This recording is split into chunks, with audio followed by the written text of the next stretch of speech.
davon jeden Diener den Tütgar okay friends, so మీరు ఇక్కడ preview video చూశారు కదా. ఇలాంటి వీడియో ఎలా క్రియేట్ చేసుకోవాలో చెప్తాను. సింపుల్గా మనం క్యాప్కట్ టెంప్లెట్ని యూజ్ చేసి ఇలాంటి వీడియో చాలా ఈజీగా క్రియేట్ చేసుకోవచ్చు. సో వితౌట్ ఎడిటింగ్ స్కిల్స్ తోటి మనం.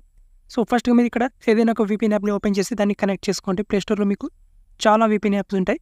సో నేను సెక్యూర్ VPN యాప్ అని ఈ VPN యాప్ని యూజ్ చేస్తున్నాను. సో దీన్ని కూడా మీరు ఇన్స్టాల్ చేసుకొని దీన్ని కనెక్ట్ చేసుకోవచ్చు. అండ్ నెక్స్ట్ వచ్చి ఇక్కడ క్యాప్కట్ యాప్ని ఇన్స్టాల్ చేసి పెట్టుకోండి. క్యాప్కట్ యాప్ మీకు ప్లేస్టోర్లో ఉండదు కదా. సో నా టెలిగ్రామ్ ఛానల్లో ఉంటుంది, అక్కడ నుంచి ఇన్స్టాల్ చేసుకోండి. అండ్ ఇప్పుడు క్రోమ్ బ్రౌజర్ని ఓపెన్ చేసుకోండి. ఇక్కడ క్యాప్కట్ టెంప్లెట్ అని సెర్చ్ చేయండి. జస్ట్ క్యాప్కట్ టెంప్లెట్ అని సెర్చ్ చేస్తే ఇక్కడ capcuttemplates.com అని ఈ వెబ్సైట్ని ఓపెన్ చేసుకోండి.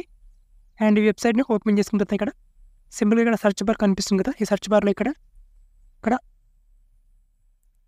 హబీబీ హబీబీ టెంప్లెట్ అని సెర్చ్ చేయండి జస్ట్. ఓకే, అండ్ ఈ టెంప్లెట్ అని సెర్చ్ చేసి మీకు ఫస్ట్లోనే మీకు వచ్చేస్తుంది ఇక్కడ హబీబీ క్యాప్కట్ టెంప్లెట్ అని లింక్స్ అని దాని మీద క్లిక్ చేసుకోండి. క్లిక్ చేసుకుంటే మనకి ఇక్కడ ఇందులో చాలా ఎఫెక్ట్స్ అయితే ఉంటాయి. సో అందులో మనకి ఇక్కడ కిందికి స్క్రోలింగ్ చేసుకొని కిందికి అండ్ స్క్రోలింగ్ చేసుకొని ఇక్కడ మనకు ఇమోజీ ఉంటుంది చూడండి. సో ఈ టెంప్లెట్ని మనం యూజ్ చేసుకోబోతున్నాం. ఇక్కడ యూజ్ టెంప్లెట్ అండ్ క్యాప్కట్ అని ఆప్షన్ మీద క్లిక్ చేసుకోండి. వీలైతే ఈ టెంప్లెట్ లింక్ని కూడా నేను ఇస్తాను డిస్క్రిప్షన్లో, డైరెక్ట్గా మీరు యూజ్ చేసుకోవచ్చు. ఇక్కడ యూజ్ టెంప్లెట్ ఆప్షన్ మీద క్లిక్ చేసుకోండి ఇక్కడ. అండ్ క్లిక్ చేసుకొని ఇప్పుడు సింపుల్గా మీ గ్యాలరీ నుంచి ఒక ఫోటోని లేదా ఒక వీడియోని మీరు ఈజీగా ఇంపోర్ట్ చేసుకోవచ్చు.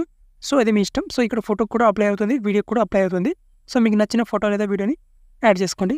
సో ఇక్కడ నేను ఒక ఫోటోని ఒక వీడియోని యాడ్ చేసుకుంటాను. సో మీరు ఫోటో కూడా యూజ్ చేసుకోవచ్చు, నో ప్రాబ్లం.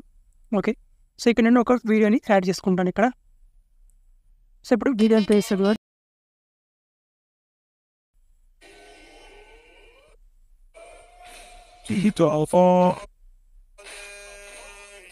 ఓకే, మనకు టోటల్గా వీడియో అయితే ఈ విధంగా వచ్చేసింది. ఒక 14 సెకండ్స్ వరకు వీడియో అయితే వచ్చేసింది. సో ఇప్పుడు ఎక్స్పోర్ట్ ఆప్షన్ మీద క్లిక్ చేసుకొని ఈ వీడియోని ఈజీగా ఎక్స్పోర్ట్ చేసుకోవచ్చు. ఇక్కడ ఎక్స్పోర్ట్ మీద క్లిక్ చేసుకొని ఇక్కడ మీకు రిజల్యూషన్స్ ఉంటుంది. ఇక్కడ మీరు 1080p 4K వరకు ఆప్షన్స్ ఉంటాయి. సో మీకు నచ్చిన రిజల్యూషన్ సెలెక్ట్ చేసుకొని ఇక్కడ డన్ చేసేది. ఇక్కడ వితౌట్ వాటర్ మార్క్ అని ఆప్షన్ కానీ ఇక్కడ క్లిక్ చేసుకొని ఎక్స్పోర్ట్ చేసుకోండి. ఇక్కడ క్లిక్ చేసుకొని ఎక్స్పోర్ట్ చేసుకుంటే ఇక్కడ వాటర్ మార్క్ వస్తుంది అనమాట. వీడియోలో వాటర్ మార్క్ రాకూడదు అనుకుంటే ఇక్కడ క్లిక్ చేసి వీడియోని ఈజీగా గ్యాలరీకి సేవ్ చేసుకోండి.